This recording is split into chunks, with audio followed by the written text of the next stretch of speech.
Dzina la Tate ndi la Mwana ndi la Mzimu Woyera. Amen.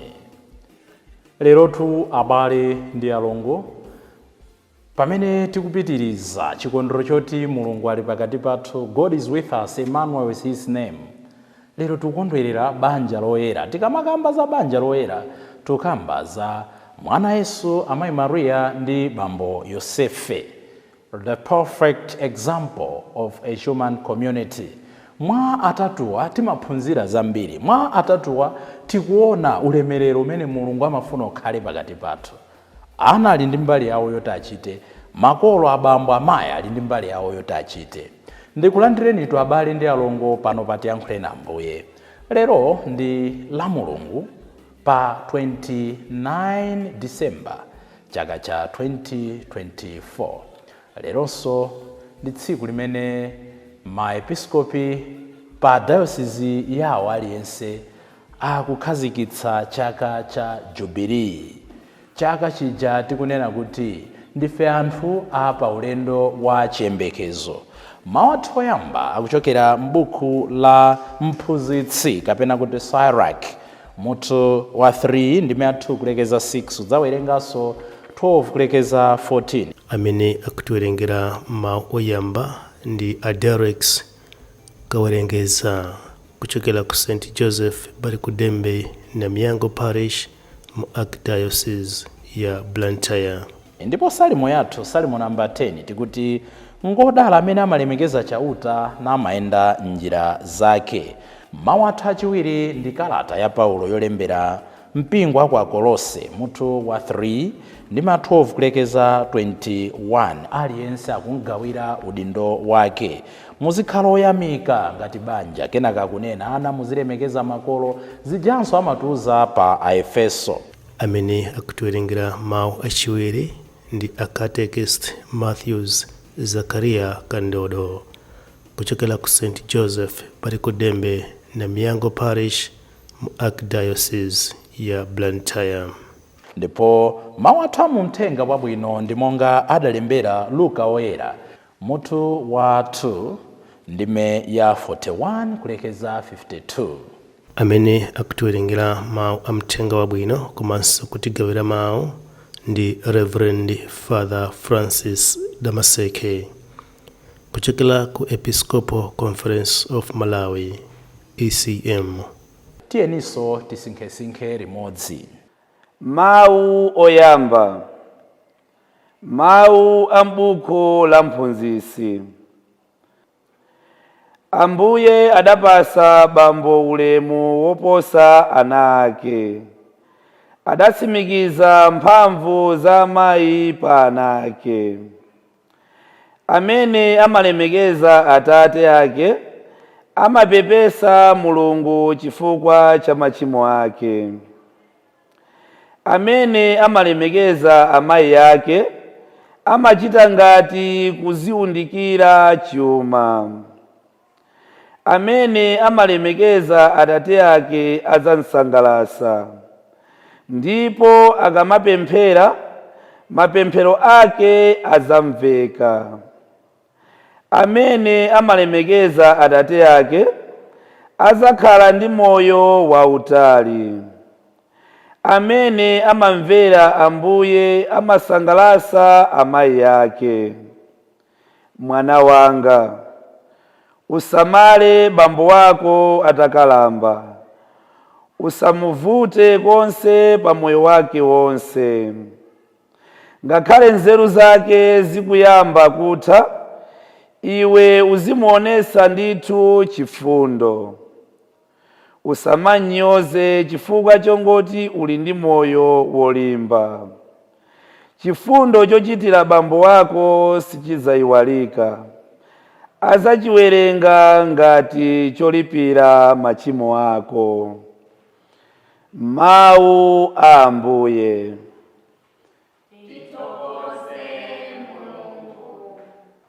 Mawu ankati a Paulo oyera kwa Akolose. Abale, popeza kuti mudasankhidwa ndi Mulungu kuti mukhale ake, ndipo Iye amakukondani, Muzikhala a mtima wachifundo, okoma mtima, odzichepetsa, ofatsa ndi odziwa kupirira. Muzilezerana mtima, ndipo muzikhululukirana ngati wina ali mkanthu ndi mnzake. Monga Ambuye adakukhululukirani, inunso muzikhululukirana. Kuonjezera pa zonsezi, muzikhala achikondi, pakuti nchimene chimamanga zonse chigwirizano chathunthu. Mtendere wa Khristu uzikutsogolerani m'mitima mwanu.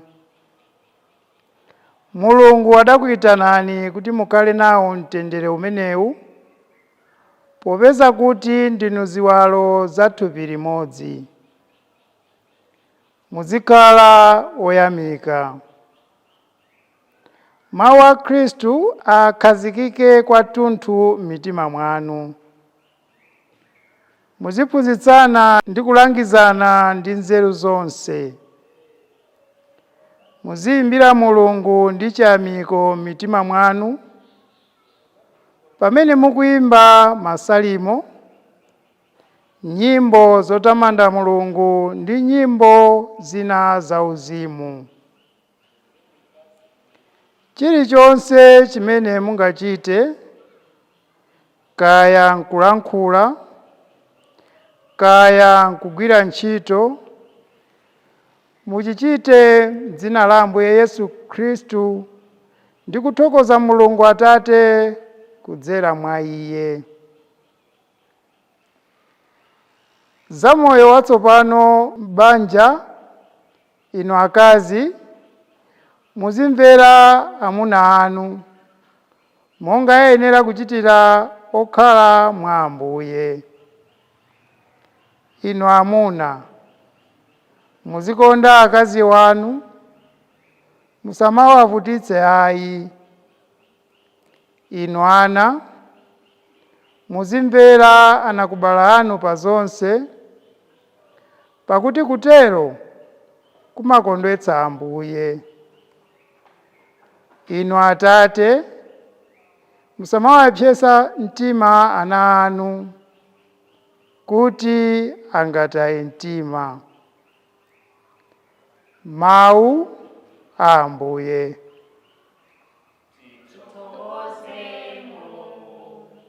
Ambuye akhale nanu.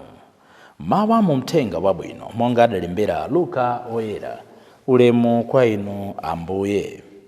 Mutu wa 2 ndime ya 41 kulekeza 52. Ulemu kwa inu Ambuye. Makolo a Yesu ankapita ku Yerusalemu chaka ndi chaka ku chikondwerero chotchedwa Pasaka. Ndipo pamene Yesu anali ndi zaka 12, iwo anapita komweko monga adazolowera.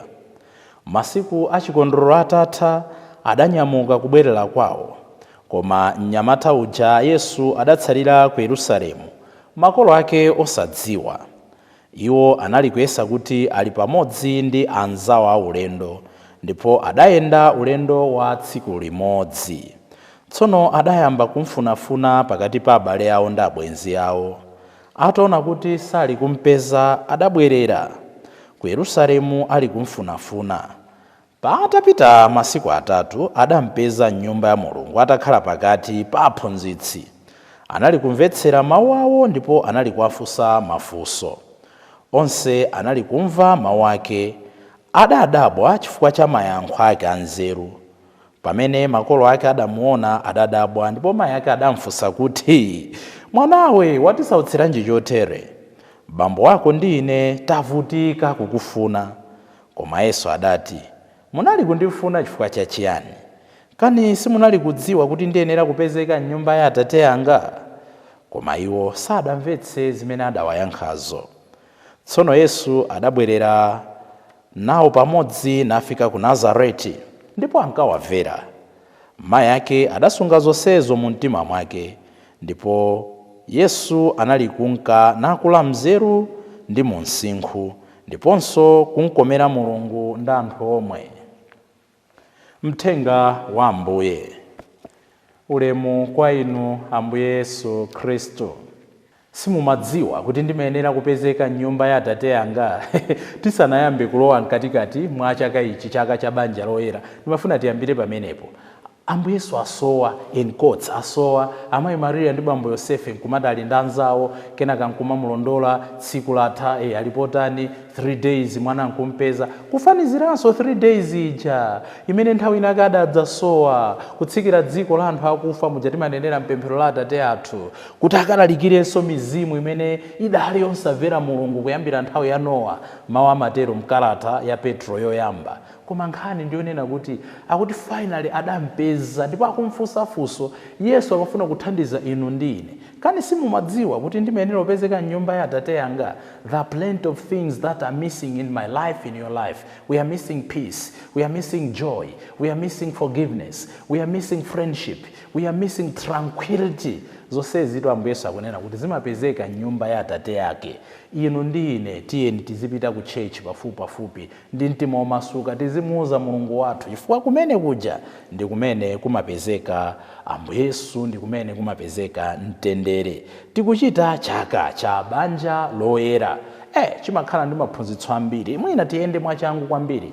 Phunziro loyamba limene banja loyera limatipatsa ndi chani? Tikamati banja loyera tukamba za Atate, Yosefe, amayi Maria komanso mwana Yesu. Choyambirira ndi kuchita kufuna kwa Mulungu.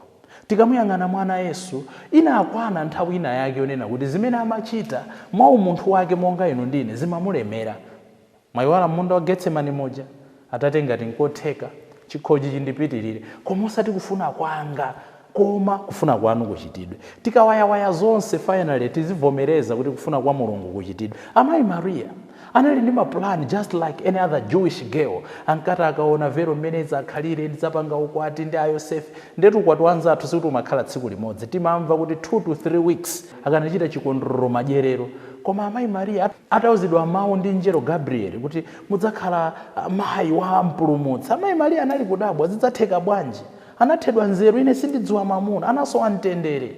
Yes, but finally ananena kuti zindichitikire monga mwanenera. Yosefe kumene mnyamata wabwino wamphamvu anali kukonzekera abambo Yosefe kuti ineyo ndikwatirana ndi bwenzi langa amene takhala nthawi yayitali pa ubwenzi namakambirana za mmene banja lidzayendere.